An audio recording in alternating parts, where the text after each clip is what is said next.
Kalau hari ini kan kita banyak kontra, ada yang fokus hanya membangun IKN saja, ada yang fokusnya hanya membangun kota-kotanya saja tanpa melanjutkan. Tetapi kalau kita ingin itu di tengah, IKN tetap dilanjutkan karena sudah menjadi undang-undang. Kota-kota yang hari ini sudah ada juga tetap didorong untuk berkembang mengikuti atau setidaknya tarafnya hampir sama 11-12 dengan ibu kota Jakarta hari ini. Namun saya sampaikan bahwa terkait dengan regulasi gitu ya, regulasi dan etika itu memang sangat penting, Bang. Regulasi dan etika itu sangat penting.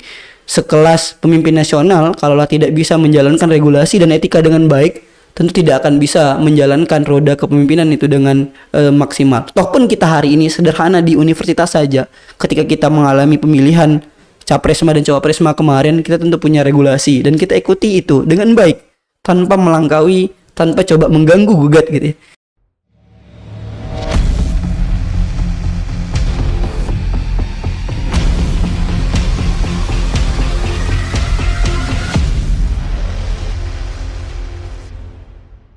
Muhammad Rafi, Presiden Mahasiswa Universitas Riau.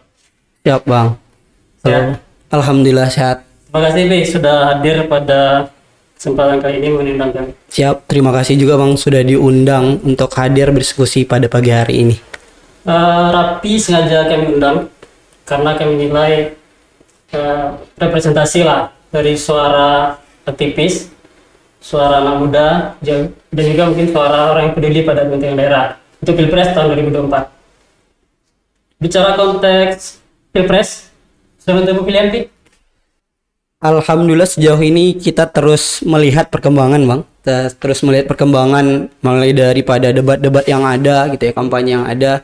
Dan kalau personal memang alhamdulillah sudah memutuskan pilihan kepada paslon yang nantinya akan kita titipkan amanah 5 tahun ke depan.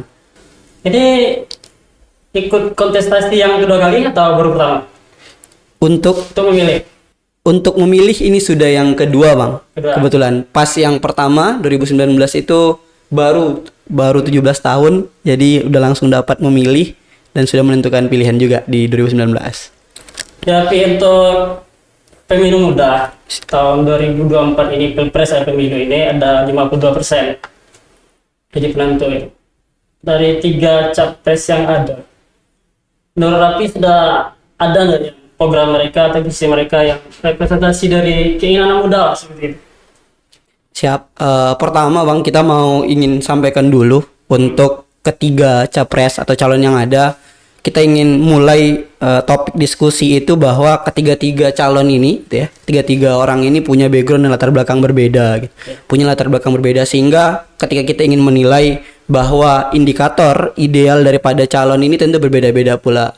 Misal 01 itu akademisi, 02 itu militer kan, seperti hari-hari kita kepemimpinan nasional itu selalu dihuni oleh orang-orang militer.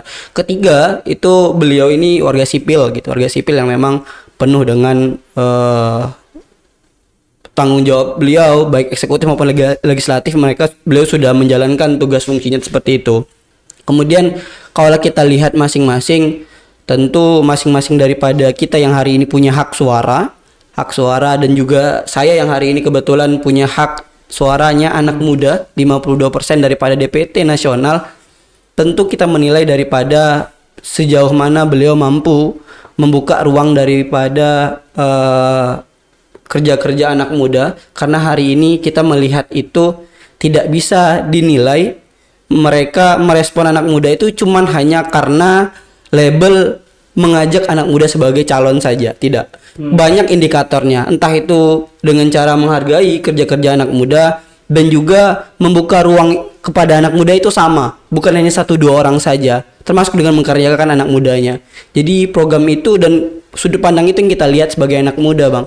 Jadi kalaulah nanti misalnya ada beberapa capres yang membranding diri, oh capres ini anak muda banget gitu, capres ini juga anak muda. Tapi kalau dari saya sampaikan bahwa anak muda Riau khususnya gitu ya, tentu sudah paham mana calon yang merepresentatifkan anak muda itu sendiri, tanpa perlu memaksakan branding gitu ya, tanpa perlu memaksa orang untuk meyakini mereka lah calon yang diinginkan oleh anak muda tersebut. Jadi kalau saya lihat baik ketiga calon ini punya plus dan minusnya sendiri, punya kekurangan juga. Namun lagi-lagi yang kita ambil nantinya adalah siapa yang mampu mentransformasikan gagasan anak muda gitu. bukan hanya sekedar janji-janji saja. Begitu Bang kalau sederhananya.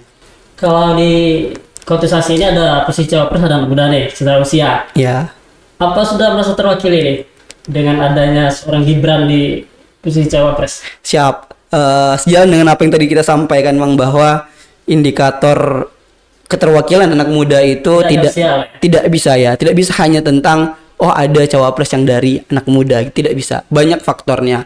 Sampai kepada kita melihat bagaimana mereka mengkaryakan anak muda di struktural daripada tim kampanye mereka. Itu hal sederhana saja. Tapi Belum struktural semua ada nih. artisnya apalagi ya Bang? Artisnya apalagi gitu ya. Jadi itu kita melihat juga bukan hanya tentang strukturalnya saja, tapi tentang bagaimana nanti program mereka kampanye saja terlebih dahulu mereka hadir ke daerah-daerah. Di mana porsi dari anak muda di sana? Apakah hanya untuk happy-happynya saja, penghuni panggungnya saja, atau memang dikaryakan untuk menyampaikan gagasan dan terlibat peran langsung di sana gitu? Itu yang juga kita lihat. Toh pun nanti kita juga berbicara hari ini pemilihan capres cawapres ini bukan hanya 1 tahun dan mereka juga akan menjalankan tugas-tugas kenegaraan. Jadi kita juga lihat peluang di mana nanti anak muda itu lebih banyak dikaryakan 01, 02, ataupun 03. Jadi kalau saya lihat hari ini penilaian representatif anak muda tadi tidak hanya cukup Bang, tidak hanya cukup untuk ya, tidak hanya cukup dicatatkan kepada salah satu orang yang menjadi anak muda di capres ataupun cawapresnya. Itu mungkin kalau dari saya Bang. Dalam analisa Raffi, pemilu muda untuk tahun 2024, apakah cenderung akan pragmatis, idealis, atau mungkin mengambil sikap untuk tidak memberikan suara? Baik. Analisa selama ini lah. Analisa sederhana. Pertama kita perlu menyadari bahwa tantangan kita hari ini apatis dan pragmatis itu adalah sebuah hal yang memang menjadi kendala baik masyarakat maupun mahasiswa. Kita mahasiswa juga ketika kemarin melaksanakan pemilihan juga mengalami betul bagaimana apatisnya mahasiswa. Kita di Unri itu dengan 30-an ribu mahasiswa yang ada. Iya, yang ada harusnya Bang. Namun yang milih tidak sampai 10.000. Tidak sampai 10.000. Apalagi dengan masyarakat. Begitu juga yang kita lihat di tahun 2014, 2019 hal itu terjadi. Namun alhamdulillah saya melihat sependek pemahaman saya gitu. Hari ini kita sudah mulai melek politik Bang. Teman-teman baik anak muda maupun masyarakat terbukti bahwa beberapa momentum dan agenda politik hari ini baik Pilpres maupun Pileg itu masyarakat kita atau rakyat kita banyak merespon. Baik dengan memberikan statement terhadap debat misalnya gitu melalui story-story mereka dan hal-hal yang mungkin kita nilai itu menjadi sebuah hal positif akan keterbukaan mereka menerima politik. Dan hari ini kita yakin dan percaya penurunan grafik golput itu akan ada walaupun tetap adanya yang memilih golput, tetapi kita tentu menghimbau sesusah apapun mereka untuk menentukan pilihan nantinya seminimal mungkin memanfaatkan suaranya Bang, memanfaatkan kertas suaranya dicoblos saja gitu ya, agar jangan nanti ada penggunaan suara-suara kosong dari orang-orang yang tidak bertanggung jawab seperti itu. Optimis untuk partisipasi yang udah akan tinggi untuk pemilu. Kita optimis Bang, akan bertambah tinggi daripada periode 2014, 2019 atau pemilihan-pemilihan sebelumnya karena kita melihat kecerdasan pemahaman pendidikan politik hari ini sudah mulai meningkat. Kalau BEM Unri tergabung di dalam apa nih? BEM-SI atau BEM apa ya? Baik, BEM Unri hari ini masih berada dan konsisten bersama BEM-SI Bang, BEM-SI Rakyat Bangkit. Jadi BEM-SI ini juga ada dua Bang, ada dua. BEM-SI Rakyat Bangkit dan juga BEM-SI Kerakyatan. Namun kita rasa dua-duanya itu mempunyai tujuan yang sama, hanya saja sedang berada di jalurnya masing-masing. Mudah-mudahan nanti di satu titik kita bisa bertemu kembali dan menjadi penggabungan BEM-SI. Tidak ada lagi BEM-SI Rakyat Bangkit atau tidak ada lagi BEM-SI Kerakyatan. Yang ada hanyalah BEM-SI yang mementingkan mementingkan dan mengedepankan hak-hak dan suara rakyat. Itu barangkali. Ini pecahnya karena ada beda pilihan politik atau sudah apa? Pecahnya sebenarnya sudah dari tahun 2020-2021 Bang. Jadi pada saat itu sedang melaksanakan musyawarah nasional BEM seluruh Indonesia. Beda pilihan politik atau tidak? Sama sekali tidak ada hubungan dengan beda pilihan politik, praktis tidak. Cuman kita melihat ada memang beberapa keinginan untuk memegang atau menjadi pimpinan daripada BEM-SI ini gitu ya. Sehingga di musyawarah nasional di UNAN waktu itu gitu. Dan yang bikin kita cukup menjadi fokusan menarik itu adalah di sana juga pada saat kita terpilih menjadi korpus BMSI pada saat itu Bang. Kita terpilih, namun sebelum terpilihnya itu teman-teman dari Jawa khususnya beberapa kampus besar memilih wall out dari sidang dengan beberapa alasan mereka barangkali, dan akhirnya membuat sidang baru di kampus yang lain, sehingga di sanalah awal mulanya BMSI ini terpecah. BMSI yang Undri ya, ini apa sudah ada rekomendasi untuk program ke Capres?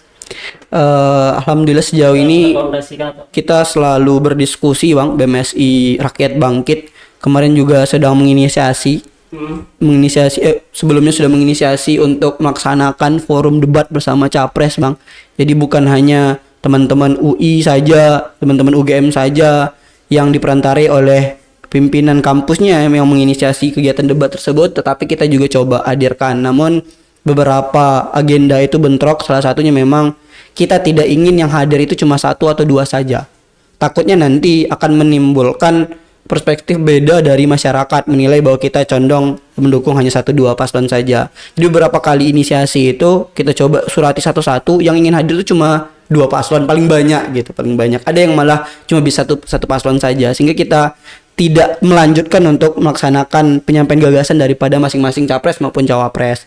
Namun kita terus menginisiasikan, menyampaikan beberapa butir-butir rekomendasi. Tentu teman-teman BMSI sedang merancang, harapannya nanti sebelum selesai daripada kampanye terakhir di 10 Februari kita bisa menitipkan satu-satu kepada seminimal mungkin itu tim sukses daripada masing-masing calon, agar nanti direalisasikan siapapun nanti yang terpilih, karena ketiga-tiganya pasti ada yang terpilih gitu. Ini rekomendasi itu tertulis atau apa? Rekomendasi tertulis Bang. Rekomendasi tertulis itu dalam bentuk lembaran print hard file, nantinya kita akan kirimkan langsung kepada calon-calon yang akan berkontestasi di tanggal 14 gitu. Sebagai aktivis kampus, Rapi pas juga anak sipol ya. Siap, Bang. Sedikit banyak menganalisa lah plus minus 3 capres ini. Ini siapa sih plusnya? Baik. Langsung ketiga-tiganya saja Bang, ya Bang. Boleh. Langsung ketiga-tiganya saja. Pertama, tentu hari ini saya ingin menyampaikan terlebih dahulu Bang, bahwa tadi Abang sudah menyampaikan kita ini alhamdulillah diundang sebagai salah satu representatif dari anak muda, mahasiswa. Juga alhamdulillah hari ini baru terpilih sebagai Presma Undri, namun belum dilantik karena masih menunggu regenerasi. Mudah-mudahan nanti segera dilantik Bang, mohon doanya juga dari Abang dan juga penonton semua. Pertama, kita menganalisa bahwa ketiga paslon ini punya plus dan minus. Kalau kita ingin kerucutan sederhana, 01 beliau itu plusnya adalah beliau adalah sosok intelektual yang memang apapun tindak laku beliau ini tersusun, terstruktur gitu ya. Terbukti dari bagaimana beliau menyampaikan gagasannya gitu. Tidak hanya terfikirkan di pikirannya saja, tetapi mampu beliau tularkan kepada orang-orang yang ingin mendengarkan gitu. Dan kita juga paham terkait dengan apa yang beliau sampaikan.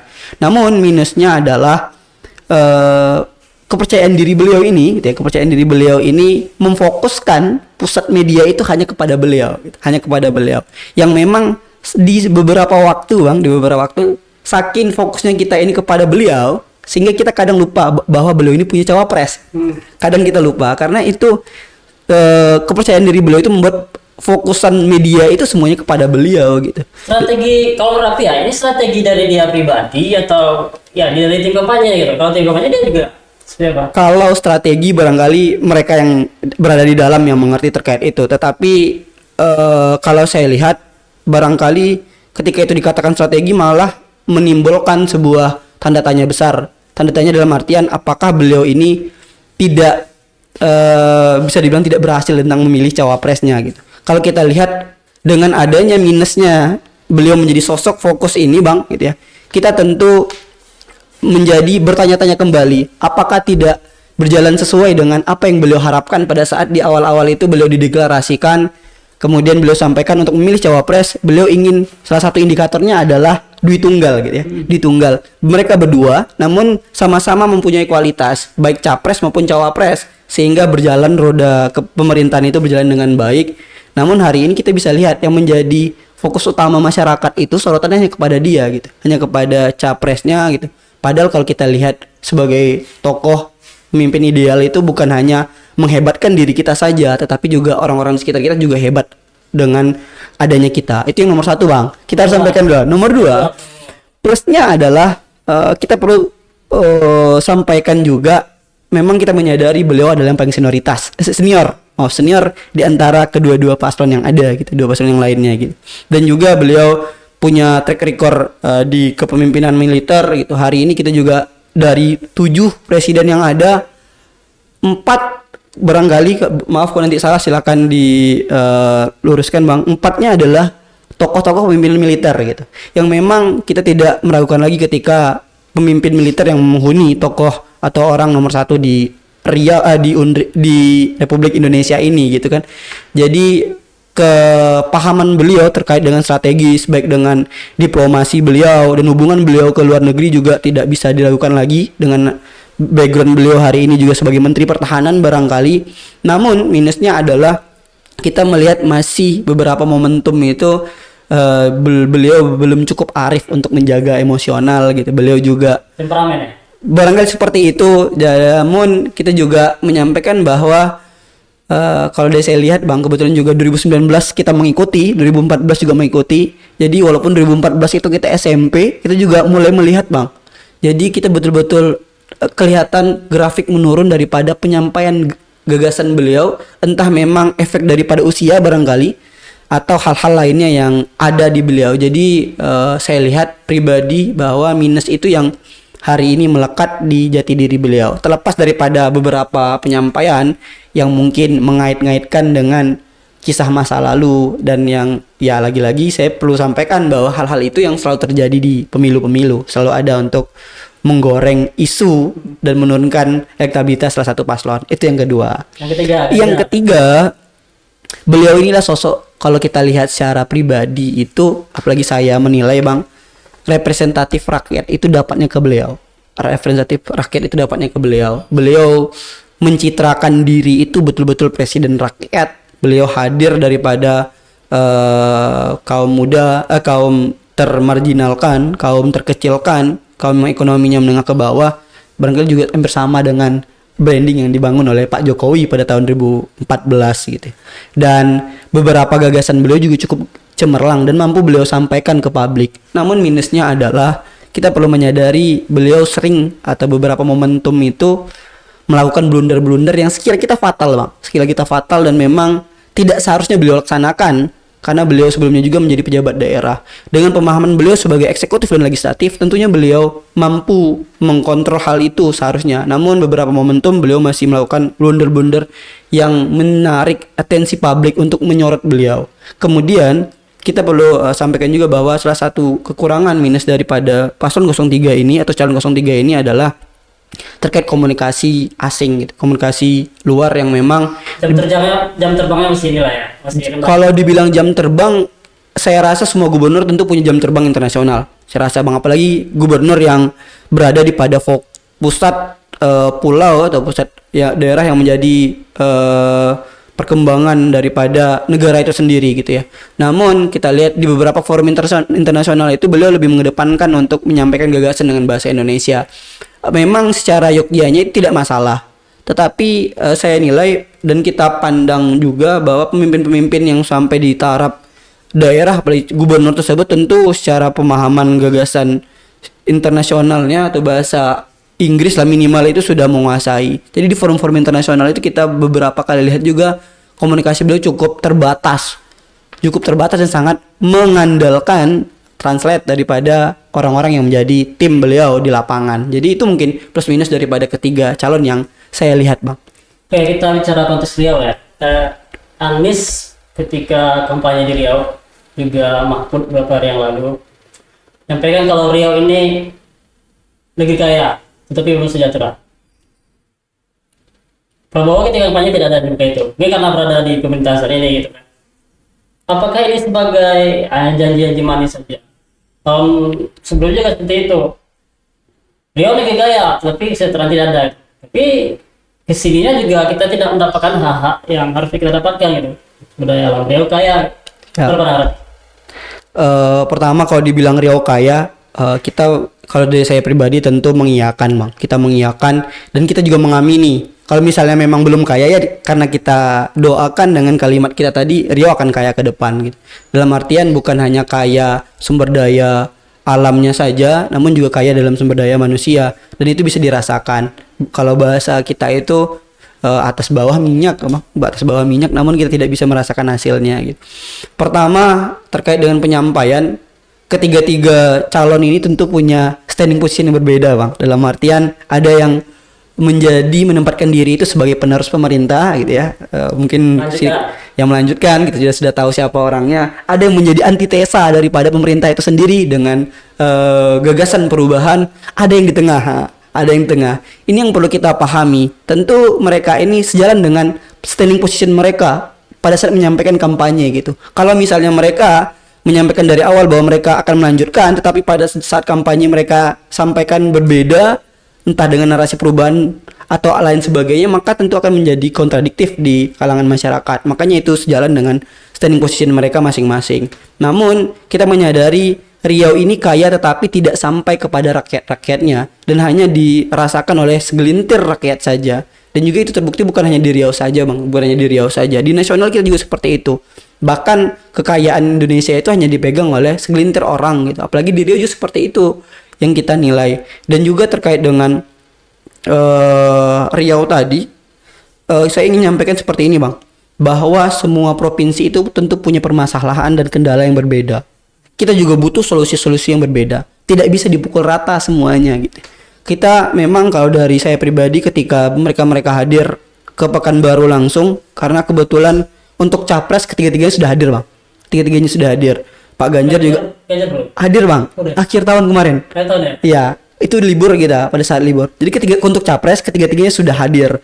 Dan memang kalau dari saya pribadi untuk hadir ke lapangan memang tidak bisa, karena kita kan hari ini di BEM Unri, walaupun memang belum dilantik, hanya baru sebagai presma terpilih, tapi kita memilih untuk mengambil jalan tengah karena kita tidak ingin menjadi gabungan daripada pihak manapun, karena hari ini kita inginnya di tengah gitu ya. Dan juga kita lihat dari jauh itu, baik di media maupun di YouTube barangkali yang memang menampilkan pada saat mereka hadir di Riau, kita bisa nilai bahwa ada yang menyampaikan gagasan itu sesuai dengan indikator Riau itu sendiri. Apa yang dibutuhkan Riau, apa yang menjadi kendala Riau. Ada juga yang menyampaikan seperti template, sama di mana-mana pun daerah, beliau menyampaikan itu juga. Dalam artian kita tidak bisa dipukul rata. Kalau toh pun harus adil itu bukan berarti diberikan sama banyak, Bang. Diberikan sama banyak. Kalau misalnya beliau misalnya sebelumnya di Sumbar, jangan samakan narasi kampanye beliau, pidato beliau dengan apa yang ada di Riau gitu. Tentu kita berbeda, sumber daya alamnya berbeda, sumber daya manusianya berbeda, kendala kita berbeda. Jadi ketiga-tiga calon ini kalau kita ingin melihat lebih detail itu, lihat mana yang betul-betul paham dengan masing-masing daerah yang akan mereka pimpin. Memang secara normal beliau akan berpusat di ibu kota, tapi tanggung jawab daripada perkembangan daerah, walaupun ada gubernur, setidaknya beliau memahami apa yang menjadi kebutuhan daripada daerah-daerah tersebut. Gitu, Bang.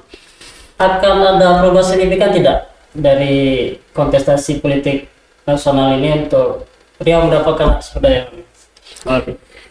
Pertama kita perlu melihat, jadi apapun nanti hasil pilpres, Bang, tentu kita tidak bisa hanya mengawal pilpresnya saja. Kita perlu sampaikan hari ini kebetulan kita masih se-Unri dan juga fokus untuk mengawal itu.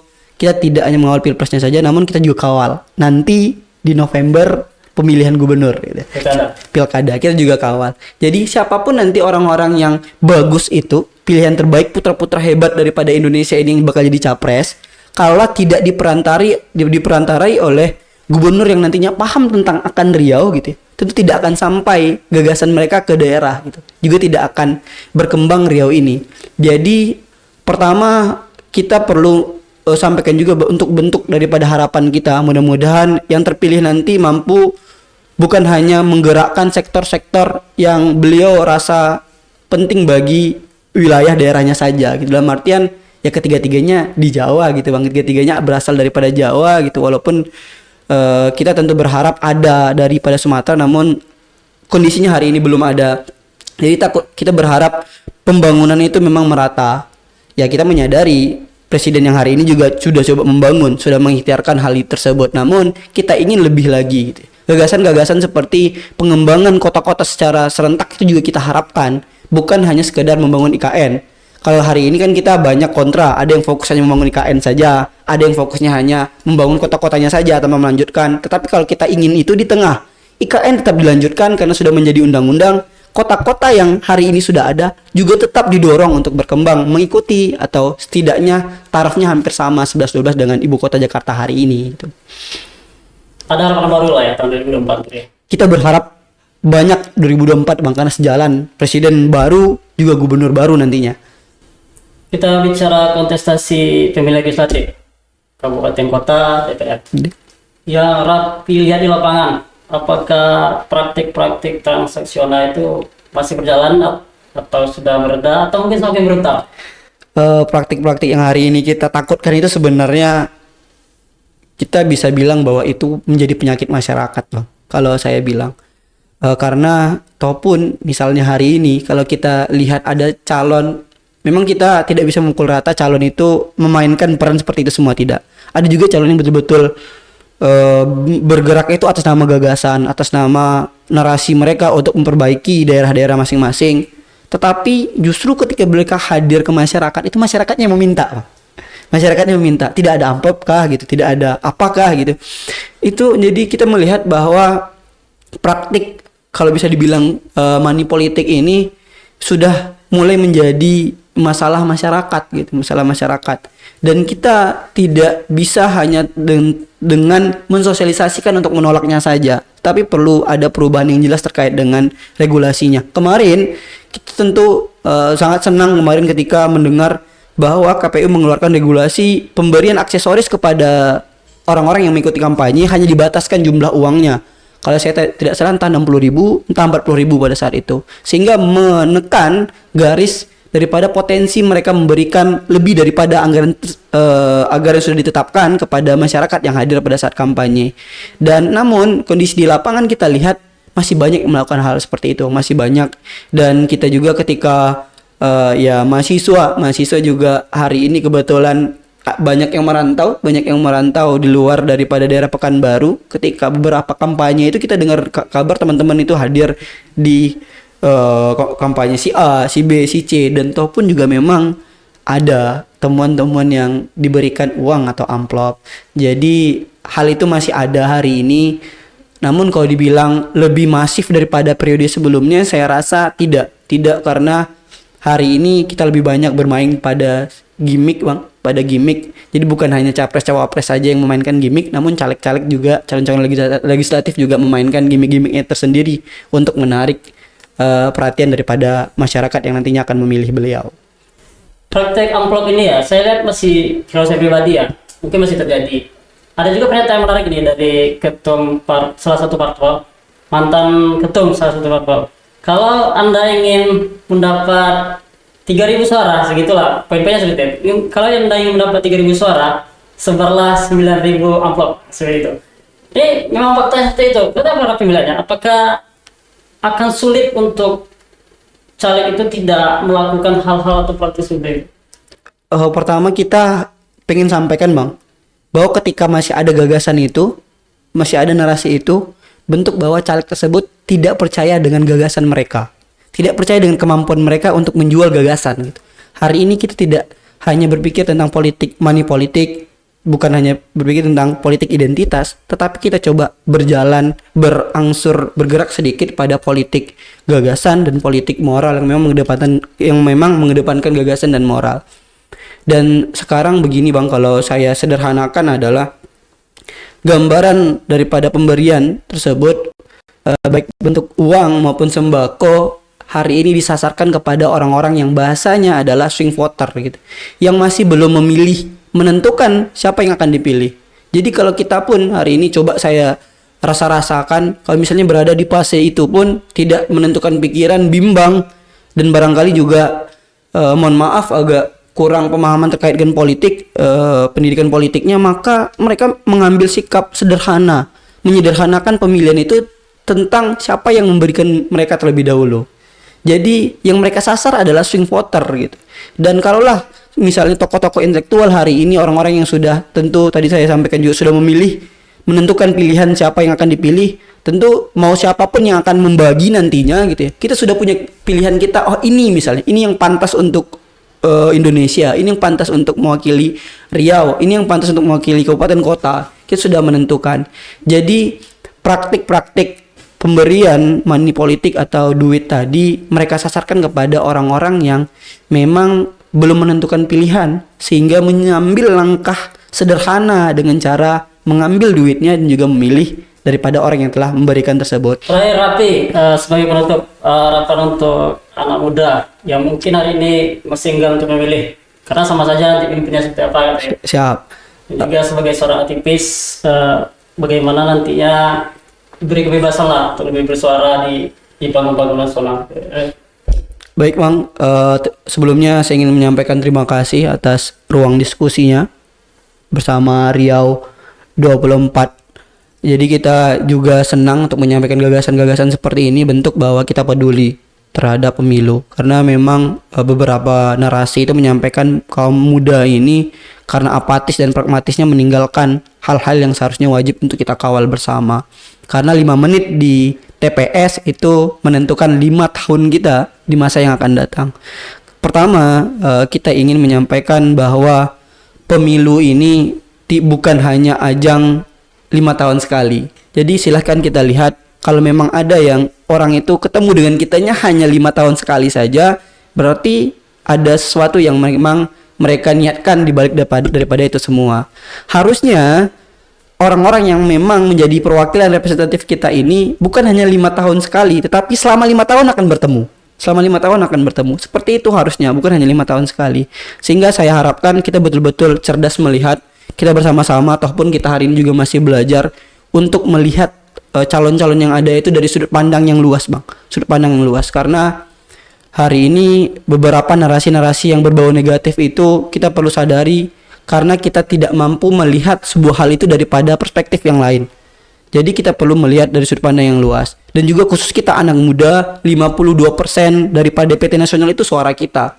Kalau di beberapa diskusi itu saya selalu menyampaikan bahwa kita ini penentu daripada siapa yang nantinya akan memilih gitu ya. Kalau 52% ini tidak memilih saja semuanya, maka juga akan mengalami kegagalan pada pemilu gitu. Jadi kita berharap anak-anak muda menentukan pilihannya, bukan hanya tentang siapa yang memberikan uang, bukan hanya tentang siapa yang dirasa dekat, tetapi juga siapa yang mampu mentransformasikan gagasan anak muda itu sendiri. Dan memang catatan dari kita pribadi tidak hanya cukup dengan mengajak atau menjadi calon itu, menjadikan calonnya anak muda gitu ya. Jadi banyak indikatornya, termasuk dengan menghargai kita, menghargai gagasan kita. Jadi siapapun itu pilihan bagi kita semua, silakan memilih. Saya mengajak bagi semua anak muda, terkhususnya anak muda Riau, hari ini kita juga punya suara di Riau. Dan tentu bukan hanya di Pilpres ini saja Bang, nanti juga pada saat Pilkada silakan juga kita mengekspresikan siapa yang akan memimpin Riau atau pemimpinan daerah lainnya. Dan sehingga seminimal mungkin harapan saya pribadi, kalaupun nanti kita juga tetap akan memutuskan untuk golput juga, tetap hadir ke TPS, tetap ambil surat suaranya, coblos semuanya gitu ya. Dan akhirnya tetap golput. Agar apa? Agar suara-suara yang tidak terpakai tadi, kertas suara yang tidak terpakai tadi tidak dimanfaatkan oleh orang-orang yang tidak bertanggung jawab. Dan juga saya ingin sampaikan untuk pemimpin nasional, karena hari ini akan hadir presiden baru. Jadi kalau 2019 itu ada tagline 2019 ganti presiden, ya itu belum tentu terjadi. Masih mengikuti tentang voting dan siapa yang akan terpilih. Tetapi hari ini kita bisa yakini bahwa tagline 2024 ganti presiden itu pasti Bang. Siapapun nanti yang terpilih pasti akan ganti presiden. Karena juga sudah periode, ya 2 periode di presiden yang sebelumnya. Jadi memilih presiden ini silakan pilih yang betul-betul pas, pantas. Namun saya sampaikan bahwa terkait dengan regulasi gitu ya, regulasi dan etika itu memang sangat penting Bang. Regulasi dan etika itu sangat penting. Sekelas pemimpin nasional kalaulah tidak bisa menjalankan regulasi dan etika dengan baik, tentu tidak akan bisa menjalankan roda kepemimpinan itu dengan maksimal. Tohpun kita hari ini sederhana di universitas saja, ketika kita mengalami pemilihan Capresma dan Cawapresma kemarin, kita tentu punya regulasi dan kita ikuti itu dengan baik tanpa melangkaui, tanpa coba mengganggu gugat gitu ya. Jadi itu yang perlu kita sampaikan Bang. Kita sampaikan bentuk penekanan kita bahwa hari ini regulasi dan etika menjadi hal yang perlu kita kedepankan. Dan juga lagi-lagi kalaulah kita mendiamkan ini bang, mendiamkan dengan membiarkan oh itu sudah menjadi hal yang biasa, oh itu sudah memang terjadi, itu pun apa kita bisa bikin apa? Kita tidak boleh mendiamkan. Kalau kita mendiamkan sama saja kita mengapresiasi apa yang mereka lakukan. Jadi perlu ambil sikap tegas, seminimalnya kita tidak mengapresiasi mereka yang sudah mengangkangi regulasi dan tidak memikirkan bagaimana etika di muka publik dengan baik. Barangkali itu harapannya 14 Februari kita memilih sama-sama datang ke TPS, karena 5 menit waktu kita di TPS tersebut menentukan 5 tahun proses kita di periode yang akan datang. Baik, terima kasih Muhammad Rapi, Presiden Mahasiswa Universitas Riau atas waktu dan kesempatannya. Siap, makasih bang. Bagi ide dan juga unek-uneknya mungkin. Ya siap. Kita bertemu di kesempatan lain.